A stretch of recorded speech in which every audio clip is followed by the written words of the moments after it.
आपके लिए पाठ लाई हूँ पद परिचय। तो बच्चों, मैं आज आपको पदों का परिचय समझाऊंगी। पद का परिचय बताने के लिए हर एक पद का व्याकरणिक परिचय बताया जाता है। तो चलिए शुरू करते हैं। हमारा वाक्य है, रवि ने काला कोट पहना है। इसमें कितने पद हैं? 1 2 3 4 5 6 पद हैं। इनमें से रवि और काला, इन 2 पदों का परिचय बताना है। तो रवि का परिचय देखिए। रवि कौन सा शब्द भेद है? संज्ञा। ये संज्ञा है। संज्ञा में संज्ञा का कौन सा भेद है? व्यक्तिवाचक संज्ञा है। तो यहाँ पर आप पहले लिखेंगे संज्ञा, फिर लिखेंगे व्यक्तिवाचक। अब बताइए, रवि कौन सा लिंग है? पुल्लिंग है। पुल्लिंग लिख दिया। उसके बाद रवि कौन सा वचन है? एक वचन है, तो एक वचन लिख दिया। और रवि का क्रिया से क्या संबंध है? क्रिया, इस वाक्य में क्रिया क्या है? पहना है। पहना है क्रिया से संबंध। इतनी चीजें आपको इसमें बताना है संज्ञा पदों में। तो रवि का पद परिचय पूर्ण हो गया। अगला शब्द देखिए, काला। काला का परिचय हमें बताना है। काला, आप पहचानिए, ये काला शब्द कौन सा शब्द भेद है? ये विशेषण है। विशेषण है। जो पद किसी भी अन्य पद की विशेषता बताता है उसे विशेषण कहते हैं। विशेषण आपने लिखा। अब विशेषण का ये कौन सा भेद है? गुणवाचक विशेषण है, क्योंकि गुण बता रहा है। गुणवाचक विशेषण हो गया। इसके बाद बताइए कौन सा लिंग है? पुल्लिंग है। पुल्लिंग लिख दिया। कौन सा वचन है? एक वचन है। एक वचन लिख दिया। किसकी विशेषता बता रहा है?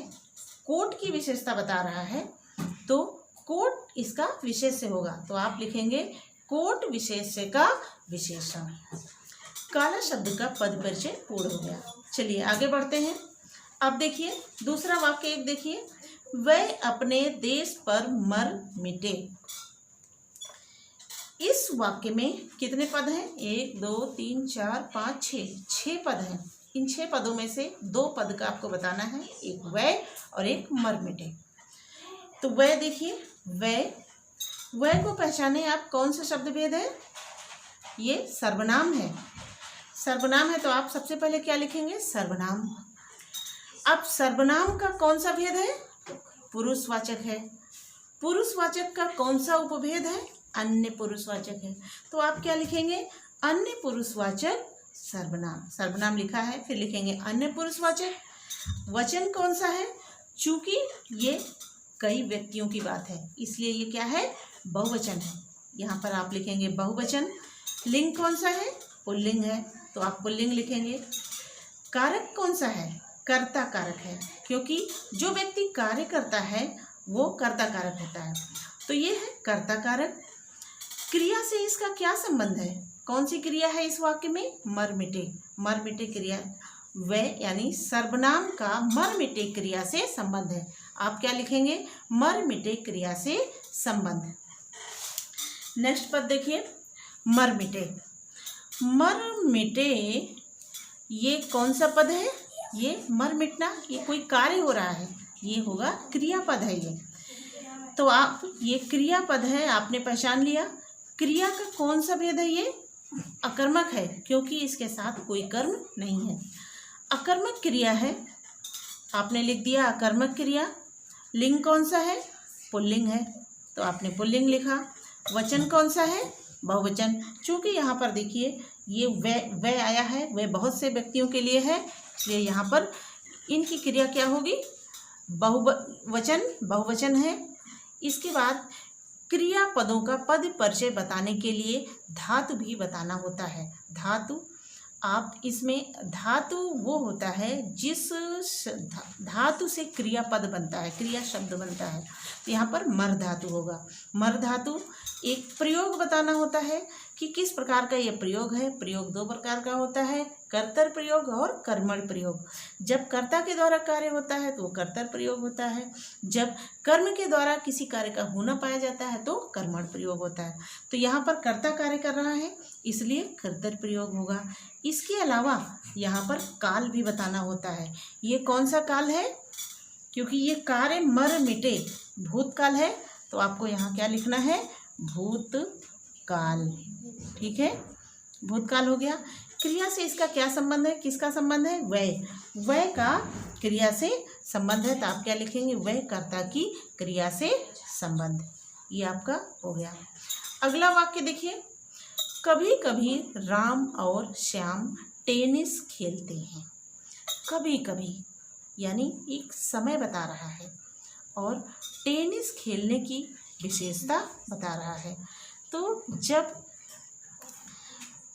किसी क्रिया की विशेषता जब बताई जाती है, खेलने की विशेषता बता रहा है, जब किसी क्रिया की विशेषता बताई जाती है जहाँ पर वो पद क्या होता है, क्रिया विशेषण। तो कभी कभी का पद परिचय आपको बताना है। कभी कभी कौन सा पद है, क्रिया विशेषण। कौन सा क्रिया विशेषण, ये कभी कभी यानी समय का सूचक है ये, इसलिए आप कौन सा क्रियापद है, कालवाचक।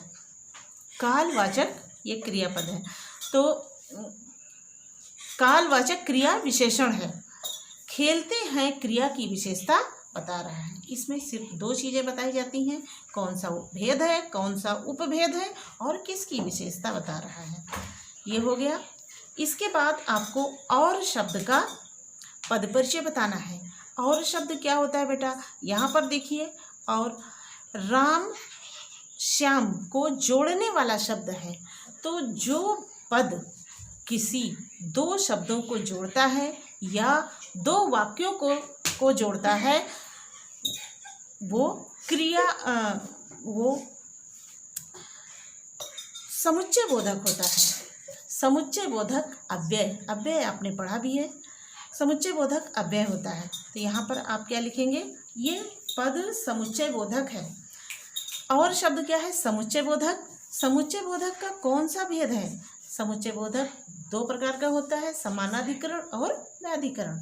समान, जहाँ समान क्रिया वाक्य में समान रूप से जब प्रयुक्त होता है, दोनों पद समान रूप से प्रयुक्त हुआ रहता है, तो वहाँ समानाधिकरण होता है। जब विपरीत दिशा में प्रयोग होता है तो व्याधिकरण होता है।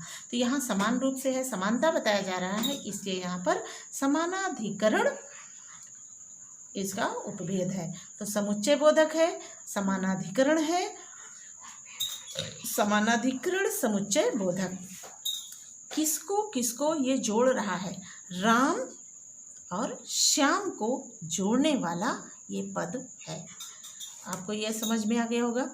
अगला वाक्य देखिए, मुझे दर्द के कारण नींद नहीं आई। इसमें कारण पद का पद परिचय बताना है।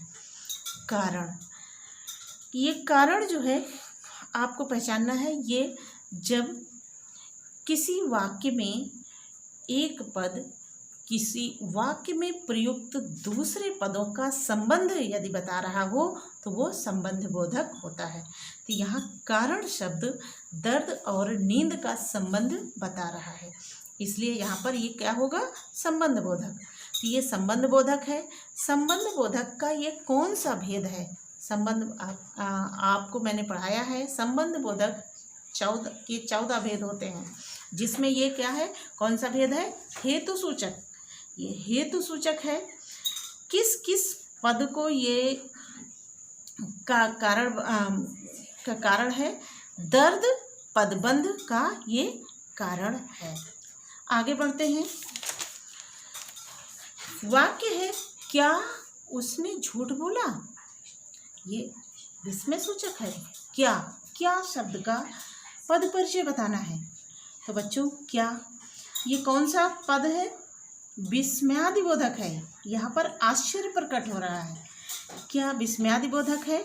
विस्मयादिबोधक का कौन सा भेद है, ये आश्चर्य सूचक। इसमें सिर्फ इतना ही बताना होता है, आश्चर्य सूचक हो गया। उम्मीद है कि आप सबको पद परिचय बताना समझ में आ गया होगा।